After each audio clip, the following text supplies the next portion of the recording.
जय महाराष्ट्र मित्रांनो, राज्याच्या राजकारणातून थेट बातमी येते मातोश्रीमधून।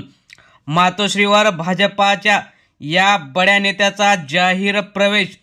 5000 गाड्यांच्या ताफ्यासहित हजारो कार्यकर्ते मातोश्रीवर दाखल। भगवे झेंडे, ठाकरेंचा जय जयकार आणि गुलाल उधळत हजारो गाड्या घेऊन हे कार्यकर्ते ठाकरेंच्या मातोश्रीच्या दारी आले आहेत आणि जाहीर प्रवेश केलेला आहे। उद्धव ठाकरेंच्या नेतृत्वाचा आता जो काही विजय मुंबई महानगरपालिकेत होणार आहे त्याचीच ही प्रचिती आहे असं म्हणावं लागेल। नेमकं काय झालंय, कोणत्या नेत्याने जाहीर प्रवेश केलेला आहे ते आपण सविस्तर बघणार आहोत। चॅनलवर जर तुम्ही नवीन असाल तर चॅनल सबस्क्राईब करून बेल आयकॉन प्रेस करा। तर आपण बघणार आहोत की नेमकं काय झालं आहे। मुंबई महानगरपालिका जिंकण्यासाठी सगळे पक्ष कसोशीने प्रयत्न करत आहेत। भाजपाने केंद्रातून, राज्यातून, सगळीकडून सत्तेतून प्रयत्न केले आहेत। आर्थिक असो वा सगळंच, सर्व काही नियंत्रण आपल्याकडेच असावं असं भाजपाला वाटत आहे। परंतु मुंबईतील जे काही गेल्या 30 वर्षापासून ठाकरेंची सत्ता मुंबई महानगरपालिकेवर आहे आणि मुंबईत ठाकरेच पाहिजेत असं जे काही सगळीकडे म्हटलं जातं, त्याप्रमाणे येणाऱ्या महानगरपालिका निवडणुकीमध्ये उद्धव ठाकरे यांचा पक्ष किती जागा जिंकणार याकडे लक्ष लागलेलं असताना आता उद्धव ठाकरे यांच्याकडे मुंबईत मोठं इन्कमिंग व्हायला सुरुवात झालेली आहे। गेल्या 1 ते 1.5 महिन्यापूर्वी उद्धव ठाकरे यांच्याकडे अनेक बडे नेते यांनी प्रवेश केला।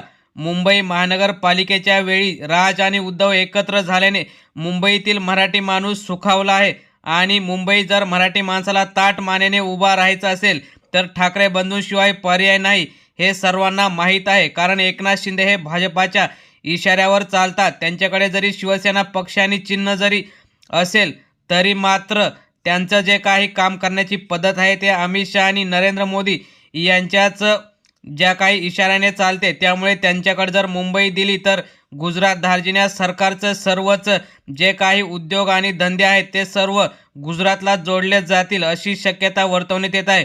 त्यामुळे मुंबईत मराठी माणूस ठेवायचा असेल तर ठाकरेंशिवाय पर्याय नाही असं म्हणत भाजपाच्या युवा मोर्चाचे कार्यकारिणी सदस्य असलेले, राज्याचे प्रदेश संघटक असलेले सुशील ध्याशीन यांनी प्रवेश केलेला आहे। त्यांच्यासोबत हजारो कार्यकर्त्यांनी शिवबंधन बांधून त्यांना जे काही साथ देत सांगितलं की उद्धव ठाकरे हेच मराठी माणसाचे कैवारी आहेत। सोबत त्यांचे राज ठाकरे बंधू आल्यामुळे आता मराठी माणसाला ठाकरेंशिवाय पर्याय नाही आणि जर भाजपा शिंदे गटाने ताकद लावून निवडणूक लढवली तरी ठाकरे आणि जे काही त्यांचे निष्ठावंत कार्यकर्ते आहेत त्यांचाच विजय होईल आणि आम्ही म्हणूनच आताच ठाकरे यांच्यासोबत काम करणार नसून प्रामाणिक नेता आणि मराठी माणसासाठी, हिंदुत्वासाठी जे काही उद्धव ठाकरे लढत आहेत, सत्ता नसूनही नवीन पक्ष, नवीन चिन्ह यावर ठाकरे जे लढत आहेत त्यामुळेच आम्ही त्यांच्यासोबत आलो आहोत। भाजपामध्ये आता जुन्या कार्यकर्त्यांना स्थान नाही। जे काही बाहेरून आलेले भ्रष्टाचारी लोक आहेत त्यांनाच मोठी पदं दिली जातात। त्यामुळे आता आम्ही सगळीकडूनच हिरमोड झालेला असताना आता उद्धव ठाकरे हेच आम्हाला योग्यरित्या न्याय देतील आणि म्हणूनच आम्ही ठाकरेंकडे आलेलो आहोत असं त्यांनी सांगितलं। यावेळी उद्धव ठाकरेंनी सुद्धा सांगितलं की मराठी माणसाचा विजय, मुंबईत जर मराठी माणूस ठेवायचा असेल तर शिवसेनेशिवाय पर्याय नाही। त्यामुळे आलेले आता तुम्ही आपल्याच कुटुंबातील, परिवारातील आहात। त्यामुळे आता एक दिलाने काम करा आणि जे काही मराठी माणसाच्या मुळावर उठलेलं भाजपा आणि शिंदे सरकार, गद्दार सरकार आहे त्यांना धडा शिकवा असेही आदेश उद्धव ठाकरे यांनी दिले।